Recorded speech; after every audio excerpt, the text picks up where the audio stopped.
Hello বন্ধুরা, welcome to my channel. এখন কথা বলবো ইস্ট বেঙ্গলকে নিয়ে। 1.5 বছর পর ডার্বির রং লাল হলুদ, জোড়া গোলে দিয়ামান্তাকোস নায়ক। মোহনবাগানকে হারিয়ে ডুরান্ডের সেমিতে ইস্ট বেঙ্গল। বহুদিন পর ডার্বিতে একটা আধিপত্য দেখালো ইস্ট বেঙ্গল। গোটা ম্যাচ জুড়ে খুঁজে পাওয়া গেল না মোহনবাগানের মাঝমাঠ। দাপট দেখিয়ে জিতল লাল হলুদ। তো বন্ধুরা, এরকমই সব ফুটবলের খবর প্রতিনিয়ত জানতে হলে চ্যানেলটিকে অতি শীঘ্রই লাইক, কমেন্ট, সাবস্ক্রাইব করতে ভুলো না। আর বন্ধুদের মধ্যে প্রচুর পরিমাণে শেয়ার করে দাও, যাতে আমার 4000 ঘন্টা ওয়াচ টাইম খুব শীঘ্রই পূর্ণ হয়ে যায়।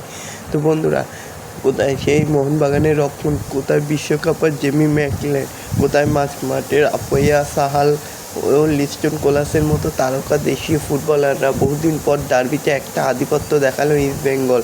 গোটা ম্যাচ জুড়ে খুঁজে পাওয়া গেল না মোহনবাগানকে। যোগ্য দল হিসাবে দাপট দেখিয়ে জিতল লাল হলুদ। 1.5 বছর পর বড়দের ডার্বিতে মোহনবাগানকে হারালো ইস্ট বেঙ্গল। জোড়া গোল করলেন দিমিত্রিয়স দিয়ামান্তাকোস। 2-1 গোলে জিতে ডুরান্ড কাপের সেমিফাইনালে উঠল তারা। সেখানে তাদের জন্য অপেক্ষা করছে বাংলার দল ডায়মন্ড হারবার। তো বন্ধুরা, রবিবার খেলা শুরু থেকে প্রাধান্য ছিল ইস্ট বেঙ্গলের দখলে। একটা চালে মোহনবাগানের কোচের হোসে মোলিনা দলের উপর চাপ বাড়িয়ে দেন ব্রজ। তিনি জানতেন মাঠ দখল নিতে হবে। সেটা করলেই লাল হলুদ ফুটবলাররা মহেশ ও সাউল ক্রিস্পারা একে অপরের কাছাকাছি ছিলেন। ফলে ছোট পাস খেলছিল, সেখানেই চাপে পড়ে গেল বাগানরা। আম্পায়ার অনিরুদ্ধ থাপা ও সাহালের মধ্যে দূরত্ব ছিল বেশি, ফলে মাঠে বল ধরে আক্রমণ হচ্ছিল না। প্রথম 20 মিনিট লাল হলুদের ফুটবলারদের পায়ে বল ছিল। দুবার কঠিন পরিস্থিতি তৈরি হয়েছিল বাগান গোলের সামনে, কিন্তু গোল হয়নি।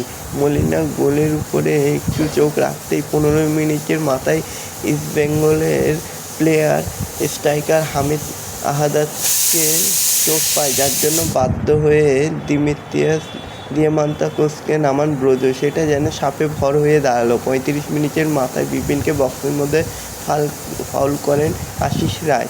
পেনাল্টি পায় লাল হলুদ। ঠান্ডা মাথায় গোল করে ইস্ট বেঙ্গলকে এগিয়ে দেয় দিয়ামান্তাকোস। প্রথমার্ধের শেষের দিকে আপুয়ের দূরপাল্লার শটে পোস্ট ঘেঁষে বেরিয়ে যায়। প্রথমার্ধে সেটাই বাগানের সবচেয়ে বড় প্রয়াস ছিল।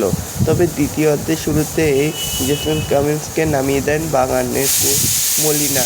কামিন্স নেমে সুযোগ তৈরি করে বক্সের মধ্যে, তিনি সংগৃহীত, তবে তাকে বল না দিয়ে নিজে শট মারার চেষ্টা করে সাহাল। গোল করতে পারেননি তিনি। সুযোগ নষ্টের খেসারত দিতে হয় বাগানকে। 52 মিনিটে সুন্দর একটা আক্রমণ তুলে আনে ইস্ট বেঙ্গল। বক্সের মধ্যে রদ্রিগেজের ঘাড়ের কাছ দিয়ে নিজের ও দলের দ্বিতীয় গোল করে ফেলেন দিয়ামান্তাকোস। তো বন্ধুরা, সাবস্ক্রাইব করতে ভুলো না।